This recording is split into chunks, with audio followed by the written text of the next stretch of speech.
Good evening, everybody. This is Steve Fletcher with a trumpet for my people. Today's January 8th, 2023, and we're still here.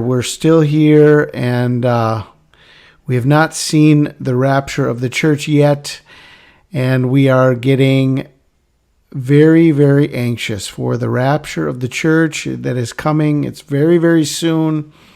I believe we are very, very close, and I think we have some signs that we have been following that there are still some markers here very soon in the road that we need to consider.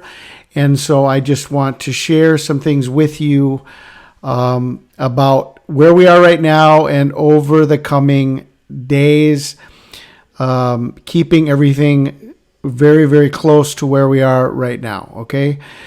Now, I want to share this piece of information with you about the Creator's Calendar. The Creator's Calendar is a calendar that goes off of the full moon as the beginning of the month. And what happens here, the reason the Creator's Calendar goes off of the full moon, and their main reasoning for this is the fact that on the day of the crucifixion, the sun went dark for 3 hours. Now, if the sun goes dark, that means it is a dark moon. Okay, and so the idea behind a solar eclipse at the hour of the crucifixion would mean that the beginning of the month was a full moon, and that the middle of the month, which is the 14th day of the month and Passover, was a dark moon.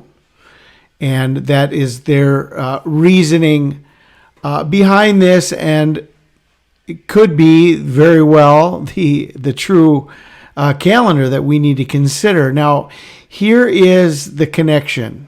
Okay?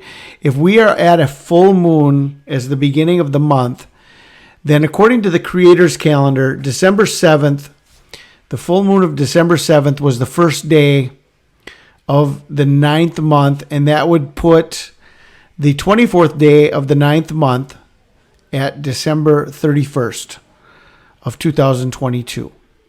Now, according to the Creator's Calendar, if you go to the last day of Hanukkah, it's tomorrow. January 9th is the third day of Tevet. The last day of Hanukkah is still tomorrow, January 9th, on the Creator's Calendar. So according to the Creator's Calendar, we're still in Hanukkah right now. We're still in Hanukkah. Now, according to Leviticus 23:39, it says, on the 15th day of the 7th month, when you have gathered in the fruit of the land, you shall keep the feast of the Lord for 7 days. On the first day there shall be a Sabbath rest, and on the 8th day a Sabbath rest. Okay, so according to the Feast of Tabernacles, which was a 7-day feast, the 8th day is a Sabbath day of rest. Well, Hanukkah is like the Feast of Tabernacles in that it has a 7 and 8 day feast, and so the 8th day of the feast would also be a Sabbath day. So if we consider the last day of Hanukkah as a Sabbath day, then tomorrow, January 9th, would be a Sabbath day based on the Creator's Calendar and the last day of Hanukkah.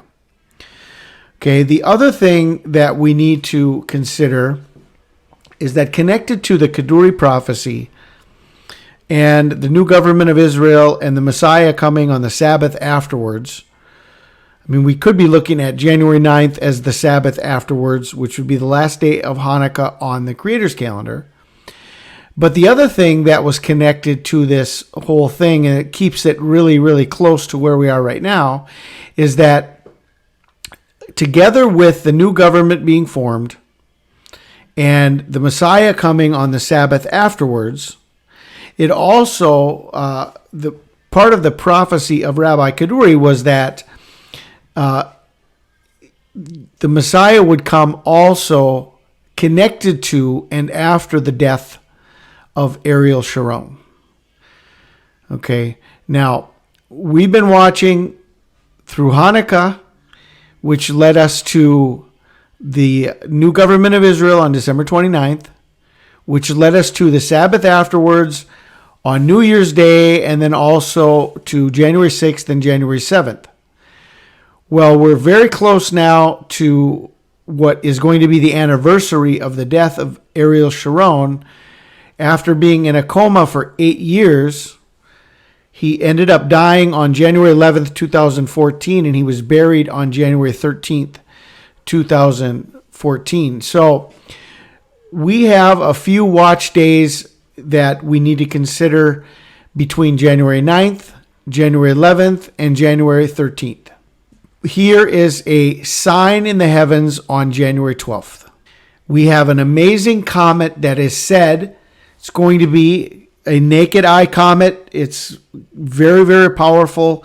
The sign of this comet, the pictures of this comet, there's a lot of talk about this comet, and it's last seen 50,000 years ago. Well, the perihelion of this comet is January 12th. Okay, the perihelion of this comet is January 12th. It's the closest to the sun, and it's going to make its loop around the sun on January 12th. It's going to be closest to Earth in the beginning of February, but as far as like the day of Comet ISON, I just want to remind everybody, the big day of Comet ISON was the day of its perihelion. And the day of its perihelion was November 28th, November 29th of 2013. And so the big day with Comet ISON was the day of its perihelion. Well, this comet has a perihelion day of January 12th. Okay, so we've got some things that we are watching right now. We're very, very close. We're still here right now, but over the next few days, I just want to share with you that I think that we need to keep watching over this next week. We've got tomorrow, January 9th, could be a big day. We've got, if you consider January being the 11th month, tomorrow could be a 119, 9/11 day. We've got January 11th, which is a 111 day. And if January is the 11th month, then it's also another 11/11. January 11th is 11/11. Then we've got this whole thing connected with the comet that's coming on January 12th. And this screenshot of this planetary alignment was just a few days ago, actually yesterday, between January 6th and January 7th.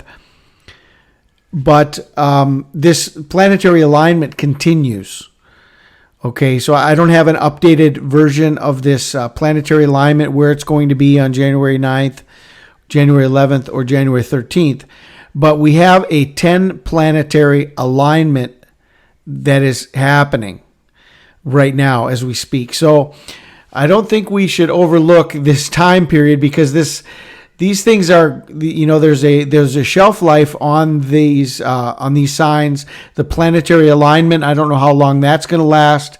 I know the perihelion day is only one day, January 12th. That's one specific day. Okay, so I just want to keep everything close here, and we're still hoping for rapture any day now.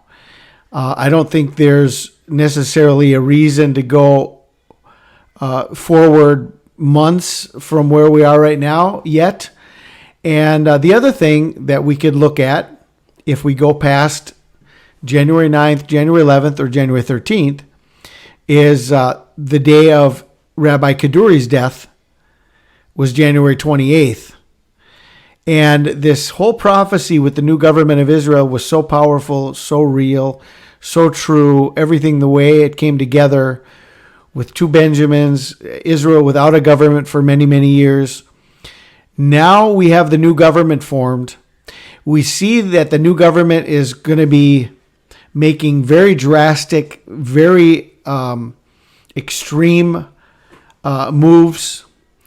The new minister, Ben Giver, not only went to the Temple Mount the other day and caused all kinds of panic and backlash from the Palestinians, he has now called for the removal of all Palestinian flags throughout all of Israel.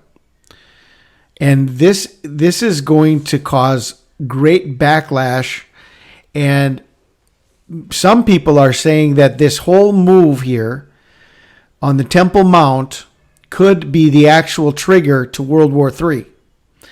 Okay, all of this is happening now. All of this is happening because of the new government that's coming in. It's an extreme government. It's an extreme right-wing government, one of the most extreme governments that Israel has had since their rebirth in 1948. And they're making moves that could cause great problems in the world and in Israel, and maybe even be the trigger for World War III. Okay, so all of this is fresh. All of this is new. We've got all of these things happening, and I just wanted to bring some of this to your attention. So these are the things that I wanted to share with you. I pray you guys are blessed tonight. This is Steve Fletcher with a trumpet for my people, the sign of his coming revealed.